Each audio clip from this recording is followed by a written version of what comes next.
Fala galera, beleza? Sejam todos bem-vindos ao Fast Trades do dia 17 de maio de 2021. O Fast Trades é só para você que não tem tempo para perder dinheiro. Lembrando que hoje é o Fast Trades 5 piores, 5 melhores da semana. Nós vamos analisar os papéis, sempre lembrando que a gente olha o que? A gente olha os papéis que estão no IBRA, que é o índice mais amplo do Ibovespa. Quer dizer, do Ibovespa não, da Bolsa Brasileira, né? O Ibovespa é o índice dos papéis mais relevantes da Bolsa. O IBRA são aqueles que são um índice mais amplo. Não aborda todos os papéis, mas tem bastante coisa lá. São uma boa amostra da nossa Bolsa. Então toda segunda-feira a gente olha os 5 melhores e 5 piores. Tenta orientar para ver se tem trade ali, né? Alguma leitura técnica. E é isso. Então, já vamos entrar nisso. Evidentemente tem um contexto um pouquinho mais rápido. E hoje eu quero também aproveitar, porque a semana foi uma semana muito legal. Eu publiquei o último, eu publiquei um novo episódio do curso. Nesse episódio eu expliquei sobre como é que você faz para mesurar corretamente o retorno do seu trade, como você tem que olhar para isso mais como uma eficiência do seu trade do que uma comparação entre o retorno absoluto, que não quer dizer absolutamente nada. E por causa disso, muita gente me escreveu durante a semana, e muita gente, assim, dentro da minha limitação, né? Algumas pessoas me escreveram durante a semana e eu fiquei muito feliz. Vou dar um resumo aqui de 4 relatos que eu recebi. Primeiro relato de uma moça que conseguiu no mês passado faturar R$21 mil usando a técnica. Vou repetir, R$21 mil. Claro que isso tem que ter contexto. A gente não, né? Evidentemente eu não vou citar o nome da pessoa aqui, porque essas questões de dinheiro são sempre sensíveis.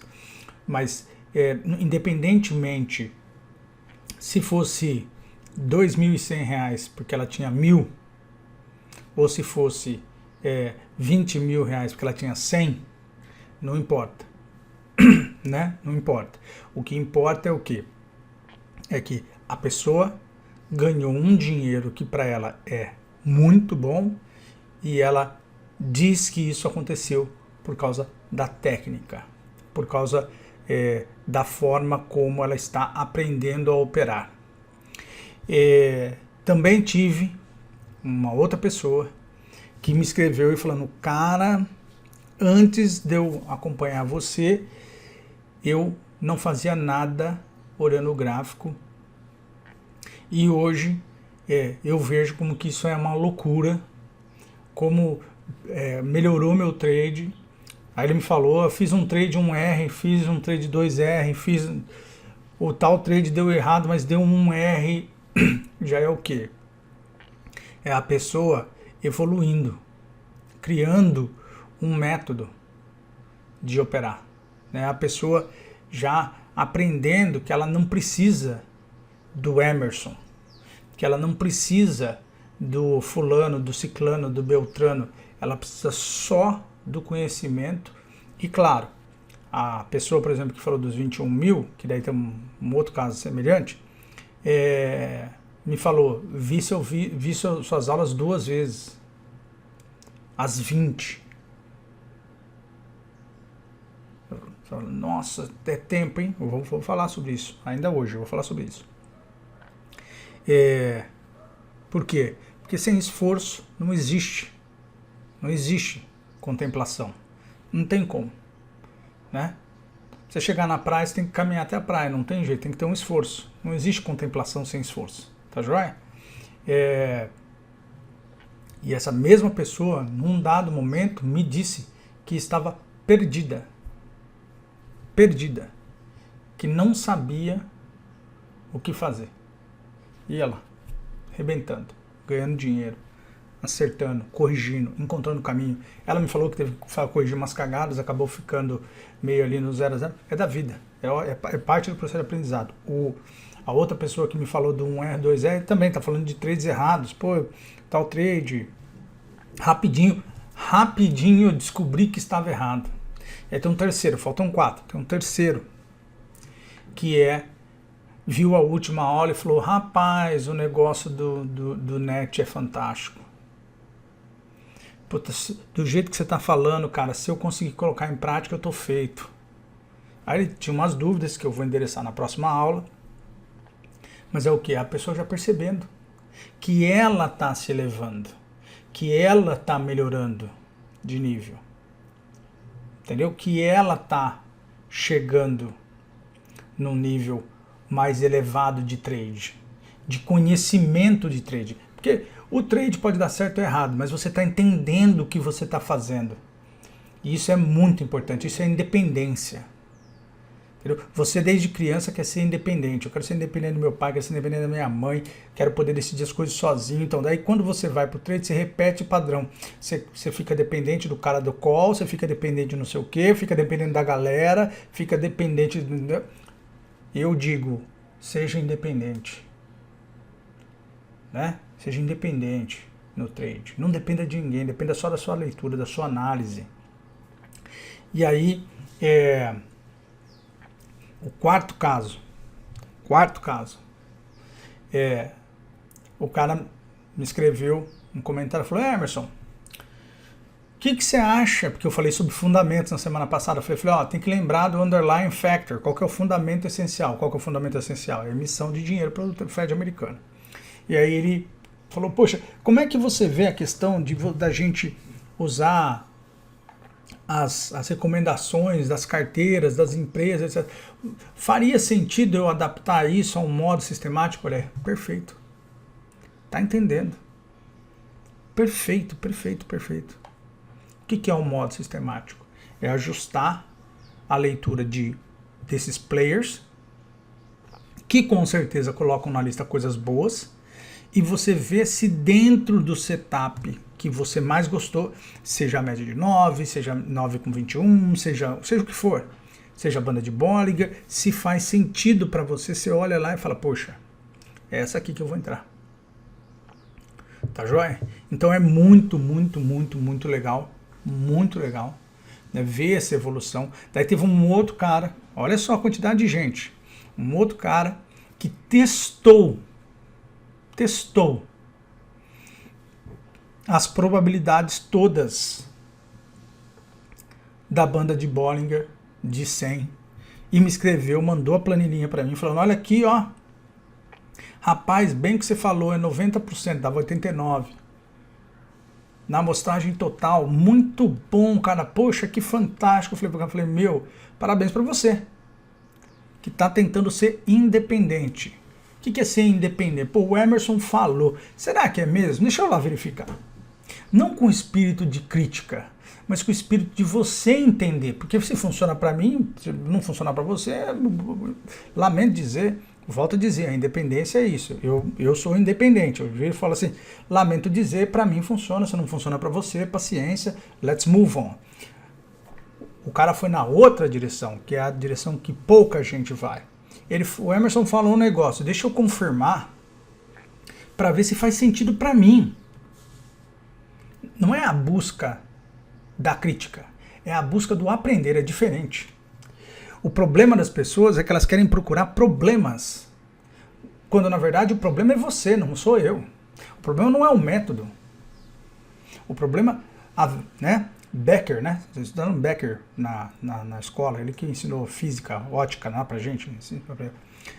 O mundo que você vê é resultado do que você enxerga, não do que eu enxergo. O olho é seu. O valor é seu. Não é meu. Então, muito legal, muito legal.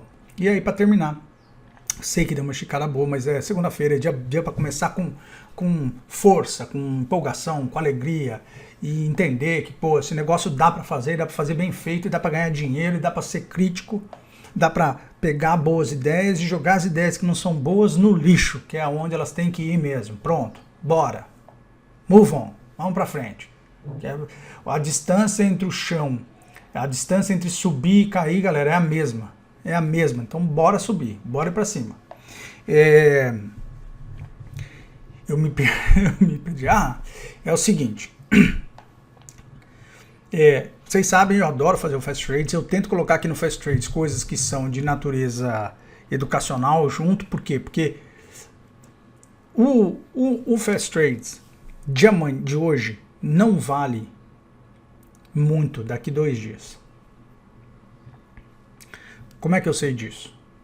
Eu sei disso porque o Fast Trades tem um estouro de espectadores até a abertura do mercado e depois despenca.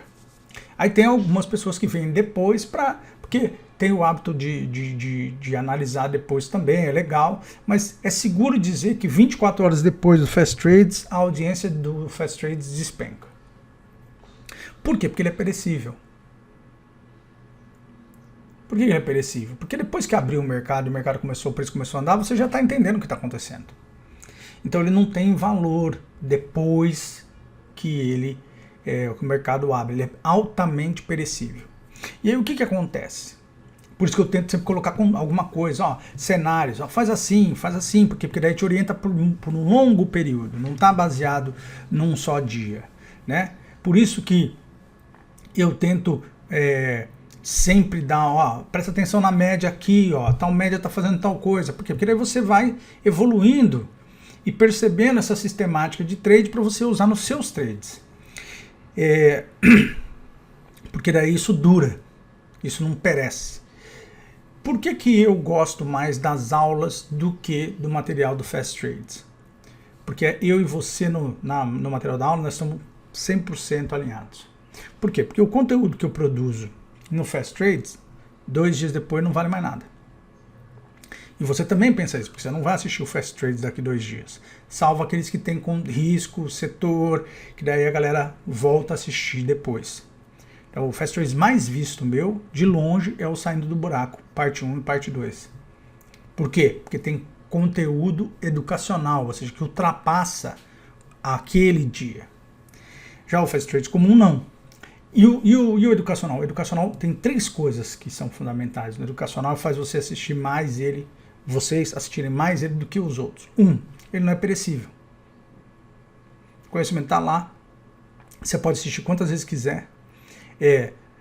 Aumenta o seu ativo, que é a sua capacidade de entender melhor trade. Mesmo que você não concorde com alguma coisa que esteja lá, está aumentando, porque você está dizendo, isso aqui não funciona para mim, isso é um aprendizado. 2, te deixa independente. Daqui a pouco vai ter gente que não vai mais acompanhar meus vídeos, porque já vai estar operando sozinho, tranquilo. Não esses vídeos. Ou talvez não mais o meu canal. Eu comecei trade lendo Alexander Elder. Já não leio mais. Mas para mim ele continua sendo um excelente cara. Recomendo para todo mundo que quer aprender a ler, a operar. Então entende? Então é normal essa evolução. Então toda vez que você, né, e aí o ponto que eu quero fechar para a gente ir para o contexto é assim: você às vezes assiste 5 canais por dia, 10, 15 minutos em cada um, todos com informação perecível, que é o trade, é a leitura, é o call, tudo perecível. E tudo que vai repetir sempre a mesma jornada da dependência sua daquele conteúdo lá, tal, não sei o quê. Quando, se você visse um ou dois, não tô falando pra você não assistir mais, assiste 1 ou 2, e aí o 2, 3, que seriam 2, 3 episódios de 10 minutos, são 30 minutos, você usasse para assistir em velocidade 2 um conteúdo educacional, seu trade evoluiria absurdamente. E você ficaria cada vez mais confiante na sua capacidade de operar. Então, faça um investimento. Você não diz que você quer ser investidor? Faça um investimento menos perecível e mais permanente. Invista em você, no seu conhecimento. Aqui você não gasta R$1, é só o seu tempo mesmo. Então vai lá, assiste o curso, acompanha. Muita gente está evoluindo graças ao curso e é esse o meu objetivo mesmo. É fazer. O Fast Trades para mim como dizem os americanos, é o gateway, é o caminho para te levar para o curso, que é gratuito, volto a dizer. Tá bom? Então vamos lá. Como é que foi a semana? Uma semana difícil, né? Semana cheia de ups and downs. Que a gente vê aqui, ó? Vou pegar aqui. A gente tem o 10-year yield fazendo a defesa da média de 50. É normal aqui, ó, educacional. Então o que é o normal aqui, ó? Fez o rompimento da média de 50 aqui, ó, que é essa vermelha, essa aqui, ó, essa aqui. E agora ele vai fazer o quê? Ele vai fazer o segundo teste, que é o quê? Isso aqui como suporte. No primeiro teste é o teste do rompimento como resistência. Depois ele volta para testar como suporte. Ao testar como suporte, às vezes ele dá uma falhadinha de leve, depois ele vai e rompe. Então vamos acompanhar o que vai acontecer. Então sempre que você vê uma média, por isso que você não deve comprar na média imediatamente. Por quê? Porque pode romper, o preço pode romper, aí você compra na volta. Por quê? Porque aí você vai estar alinhado com o mercado. Em que sentido? Se o mercado desceu, e aí você fala, perdeu a média. Não, calma. Aí você compra aqui na média quando ele estiver subindo, entendeu? Então você está comprando com o preço indo na direção do seu trade e não quando o preço está indo contra a sua direção do trade. Por isso que eu nunca compro no teste da média. Tem gente que compra, não tem problema, mas eu não compro. No máximo, se eu quiser fazer um trade muito arriscado, eu compro no final do dia, naquele rompimento da média, e daí se abrir já abaixo da média, eu já saio para esperar depois o retorno da média, beleza? Então só para dar um exemplo, foi esse aí, vamos excluir isso aqui. Então, US 10-year yield, vamos olhar Bitcoin USD, olha lá, Bitcoin fazendo o que estava meio cantado pelo gráfico, né, gente? Então, desde esse rompimento aqui, a gente falava que ele tinha uma correção, ele perdeu a média de 100, né? Muita gente cantando compra aqui no teste da média de 50, isso não me parecia o caso. Ele está vindo para baixo aqui, testando, deve vir testar aqui a banda de Bollinger nos 43 e 53, tá bom? E essa deve ser a região que também é a região aqui de suporte, aqui, ó, muito trade aqui nessa região. Então ele deve vir aqui testar essa região aqui para decidir qual vai ser o caminho do Bitcoin. E aqui vai aqui mais uma da independência. Eu sou admirador do Elon Musk, relativamente, porque eu não acho que ninguém é herói. Eu acho que todo ser humano, né, é dividido no meio. Tem coisas boas e coisas ruins. O que eu consigo fazer, eu me esforço para fazer, na verdade é um esforço, é um trabalho. Eu olho e falo assim, o que esse sujeito tem de bom? E aí eu presto atenção no que o sujeito tem de bom, né? Sempre sabendo que ele não é Deus e que, portanto, ele tem defeitos como eu e você. Faz xixi, faz cocô, né? Então, Elon Musk, eu li a biografia do cara. Então, o que eu sei sobre o Elon Musk? Que ele é um whiz em finanças. Você sabia disso? Ele vem com essa conversa de que o pessoal dos financeiros, ele é um gênio das finanças.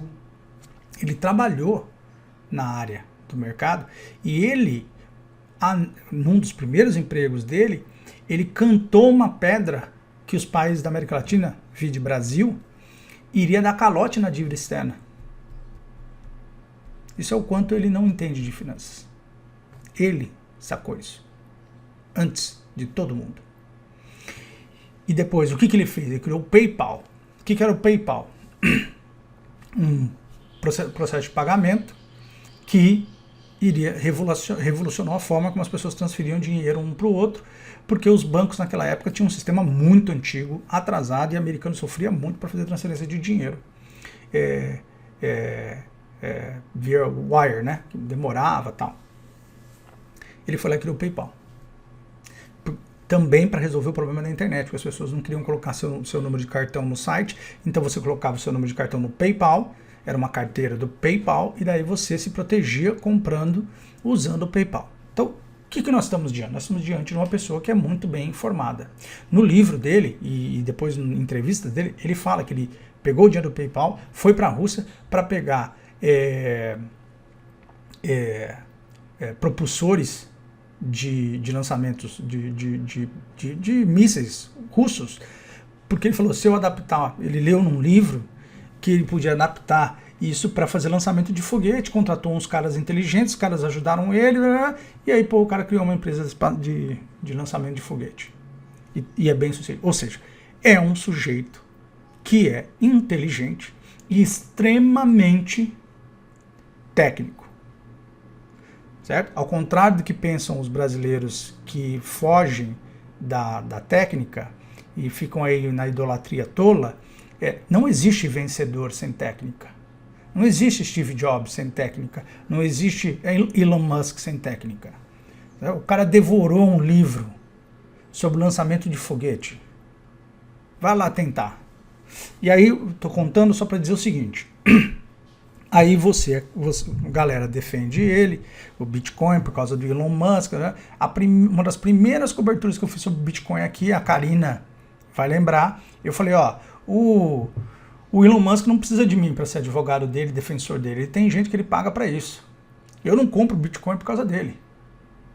Eu compro se o preço fizer sentido. Se não fizer, eu quero que o Elon Musk dane-se. Dane-se. Não tô nem aí para ele. Né? Aí, né? Nossa, Deus, Elon Musk. Aí agora, ele virou o diabo. Por que ele virou o diabo? Porque ele falou que o Bitcoin polui muito.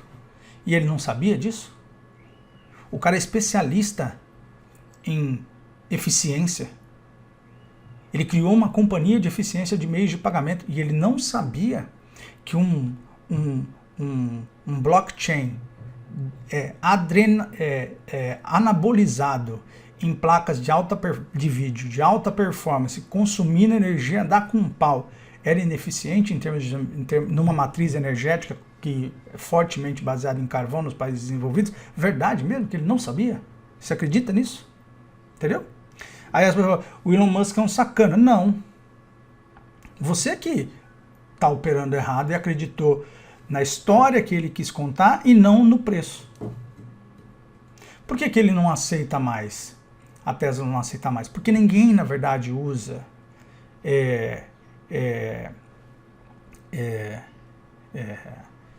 Bitcoin como forma de pagamento, porque ele cria um problema. Quando ele está corrigindo, o comprador não quer, o vendedor não quer aceitar Bitcoin, que é o caso dele. Agora está corrigindo, ele não quer aceitar, mas ele contou essa historinha porque ele tinha que dar um migué, né? O vendedor não quer mais, né? O vendedor não quer mais, porque ele vai comprar Bitcoin hoje, vai vender o carro em Bitcoin, cai 10%, como é que ele faz? Quando está subindo, o vendedor quer, mas o comprador não quer. E aí, também, essa coisa da reflexão da imagem é verdade. Eu gosto também do Mark Cuban, que é o dono do Dallas Mavericks. O cara que está lá no Shark Tank e tal. Eu vi uma entrevista dele num site especializado de mercado. Relativamente restrito o site. Ele fala, ninguém quer usar, ninguém é tolo. Ele fala, eu vou pegar o vídeo e eu mostro depois aqui para vocês. Ele fala, ninguém é tolo de querer usar o Bitcoin para meio de pagamento. Mas como ele precisa fazer hype, o que ele fez? 2 semanas, o vídeo dele foi de 2 semanas atrás. Como ele precisa fazer hype em cima do Elon Musk, o que ele diz? Do Dallas Mavericks. A gente continua aceitando porque a gente acredita no Bitcoin como substituto ao ouro e na democratização dos bancos. Na entrevista, ele falou assim, a gente está lá recebendo nos jogos do Dallas Mavericks, ninguém compra nada com Bitcoin. Entendeu? Por quê? Porque lá era um vídeo sofisticado, fechado, não era para todo mundo. Aí ele fala a verdade.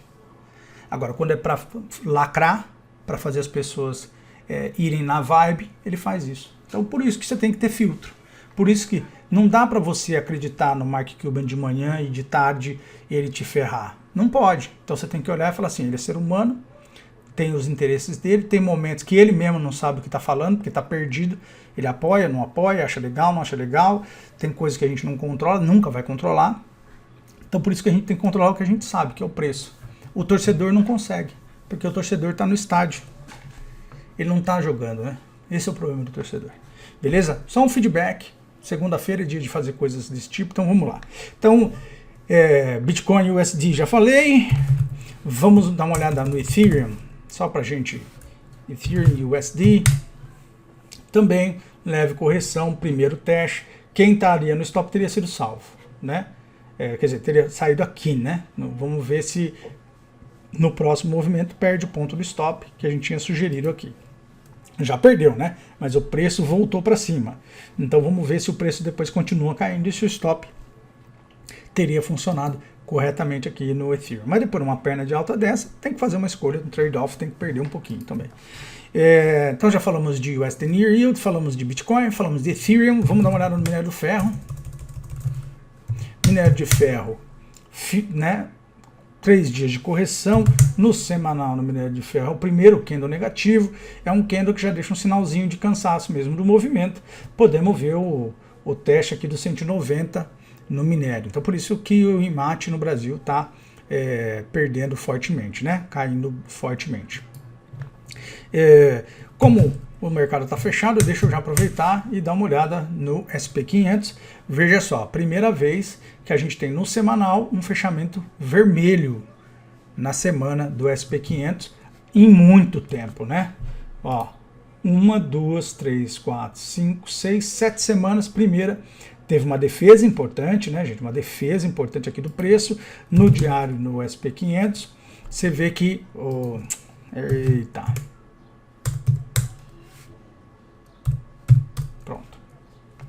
No diário aqui do SP500, o que a gente tem? A gente tem aqui o teste, de novo, igualzinho no 10-year yield. Tem o teste da média de 50, onde sempre testou e bateu. Testou, bateu, testou, bateu, né? Então o que a gente vai olhar aqui? A gente vai olhar agora se esse teste na média de 50 volta para ter o teste de suporte. Opa, peraí, vou tirar aqui. Se ele volta para ter o teste de suporte, saindo daqui para cá, né? Saindo daqui para cá. Ou se ele vai buscar aqui a região do topo anterior. Tem uma média que aqui não tá, deixa eu ajustar ela aqui para vocês. Deixa eu só acertar aqui. Deixa eu tirar. Eu gosto bastante bastante assim, eu acho legal o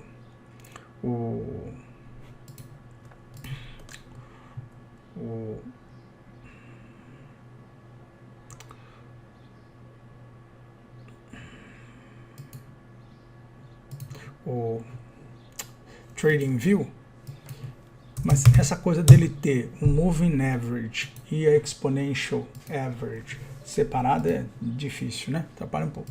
Então tá vendo aqui, ó, era a média de 20 aqui do diário que segurou um pouco esse preço. Então o que a gente vê aqui? A gente vê se ele vai abrir abaixo dessa região aqui para testar a média de 50 como suporte. Se testa, falha ou não. Tá bom? Mais ou menos como aconteceu aqui, ó. Tá vendo, ó? Tocou, bateu, voltou, testou de novo, perdeu, foi. É isso que a gente tem que ver. Se vai haver esse rompimento, e se depois do rompimento subir, estamos comprando de novo. E aí estamos comprando na Bolsa Brasileira também. Quer dizer, SP menos, né? Vamos olhar Nasdaq, que daí a gente consegue entender isso melhor. Nasdaq. Olha lá, Nasdaq então, mesma coisa, média de 20 para baixo, a média de 9 está bem aqui, ó. Ele fez a mesma coisa, bateu para baixo, perdeu a de 100, testou como resistência e rompeu. E agora testou a de 50 também como resistência. Então o que a gente vai querer ver? Vamos querer ver se ele volta para baixo. Potencialmente é isso que vai acontecer, volta para baixo. Para testar a de 100 aqui como suporte, beleza? Sempre que você vê uma média, pensa nisso. Médias relevantes, 100, 200, 50, olha ela e fala, bom, ele rompe, testa e volta. Rompe, testa e volta. Tá bom? Feito isso, vamos dar uma olhada no petróleo.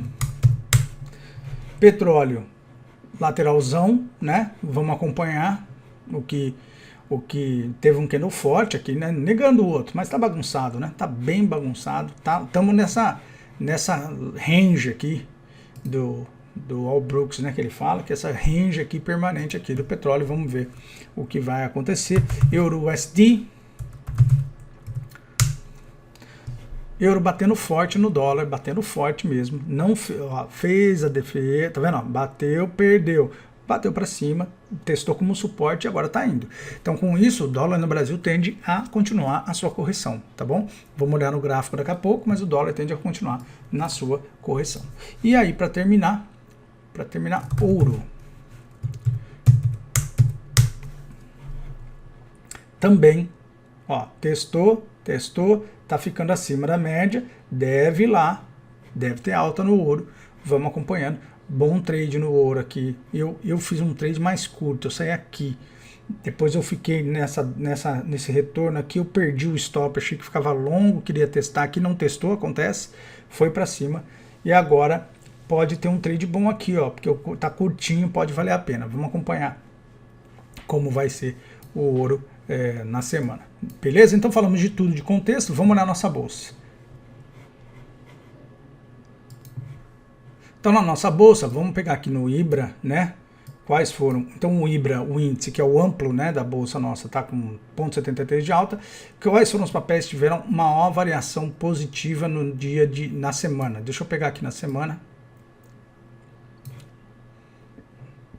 Só um minutinho, gente. Deixa eu até dar um pause aqui enquanto eu ajusto isso.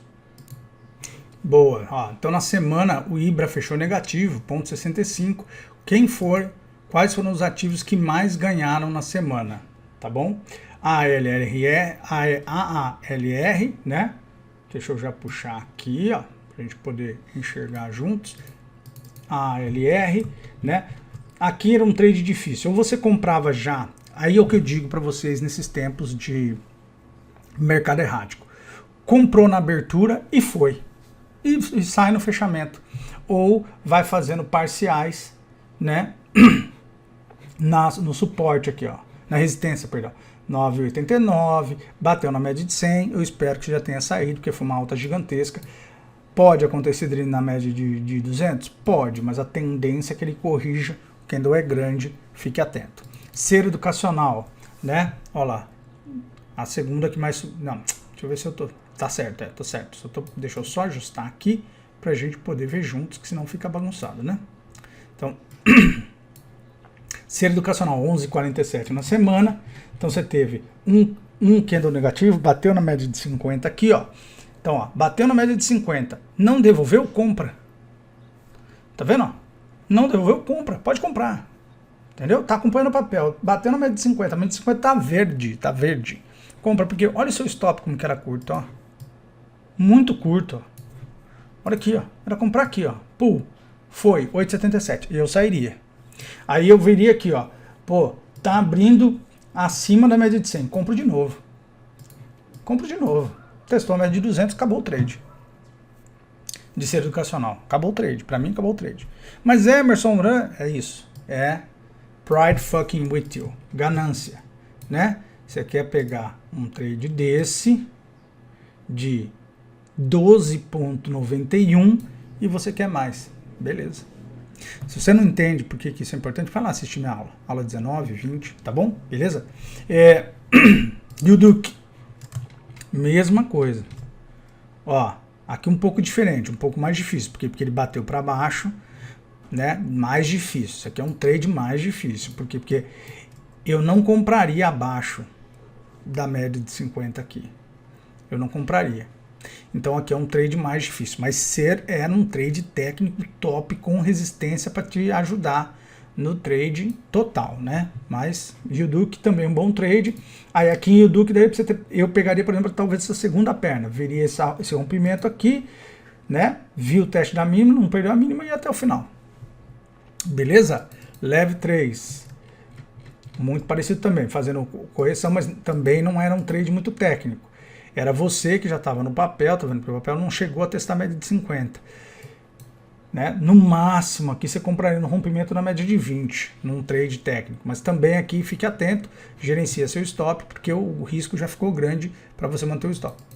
E aí, a quinta e última, Guararapes, né? Papel estava aqui embaixo, média de 50 durante a semana, durante esse último movimento, a cruzada para cima a média, tudo verde, compra boa, vai indo.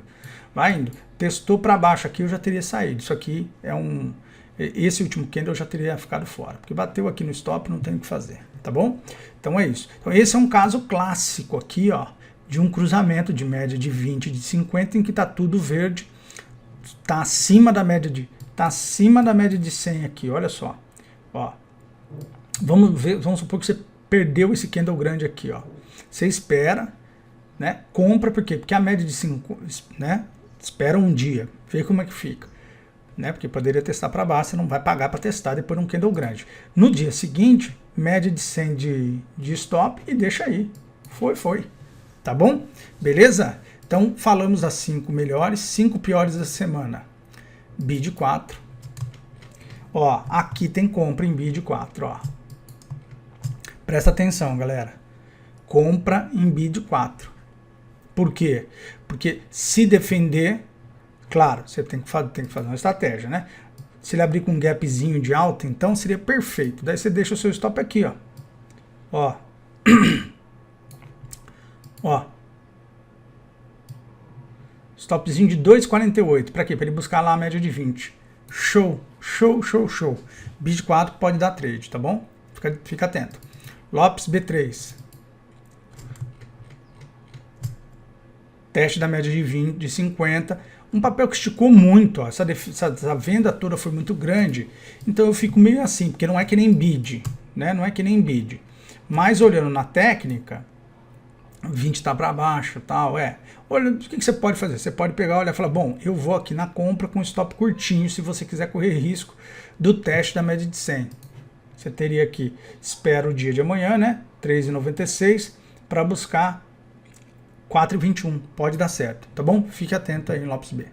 BID 11, mesma categoria de BID 4, né? Mesma coisa, né? Teste aqui, segue a mesma lógica. Pets testando na média de 100 e de 50, que é uma boa compra também. Em Pets, tá bom? Fiquem atentos. Stop curto também na média de 100, 21, pode dar um trade bom em Pets para ir lá testar lá em cima. Mas, de novo, tá bem curto. Se tiver errado, tem que sair, tá bom? Beleza? O ZIN 5. O ZIN 5, ó, muito forte a correção. Tá em cima da banda. Qual que é a banda de Bollinger que eu tô aqui? Deixa eu só...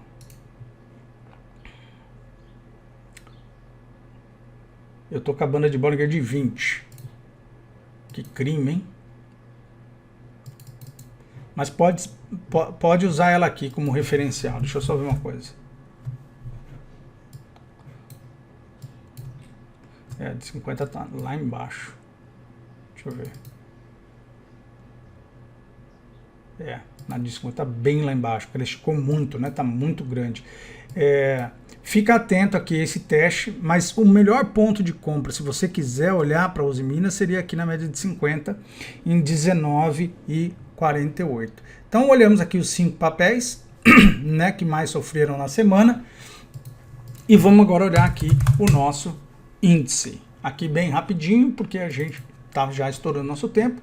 Índice, eu já tinha até feito um pré-desenho aqui. Índice, ele deixou uma falha no dia anterior, ou seja, o movimento de alta está tendo fraquejos, né? Não está tendo muita força, não está terminando o movimento. Então o que eu te digo, cenário 1, marca a média de 20 aqui em 120, 745, 742, marca ela. Isso aqui você usa a semana inteira, tá bom? Usa hoje, usa amanhã e usa até quarta provavelmente. Por quê? Porque hoje nós vamos ver se ele vai abrir aqui embaixo e testar essa região da média. Ele pode romper, não tem problema. Você continua nos seus papéis. Claro, vai gerenciando o seu lucro, né, mano? Ganhou dinheiro, vai guardando no bolso. Acompanhe essa correção. Segunda-feira é um dia de teste. Perdão, gente. É um dia de teste, você respira. E aí na terça a gente descobre. Por quê? Porque se repicar, vai subir e daí vai testar essa região e até mesmo testar 124 mil, porque a banda agora está para cima. Pronto. Esse é o cenário. Se perder a média de 20, vai vir testar a média de 100. Pronto. E o que é o seu norte, seu orientador? Nasdaq. Acabou. Tá bom? Beleza? Dólar. WDO para baixo. Então, dólar eu acho que vem aqui para baixo, deve fazer o teste aqui dessa região da banda aqui para depois subir. Por enquanto não vejo comprando dólar, ainda mais com o cenário lá fora, tá bom? DI, um cenário lá fora que é o euro batendo forte no dólar. DI One Foot. Alta no DI. Os juros é para cima, é para cima, é para cima, tá bom? Então é isso, galera. Valeu, muito obrigado.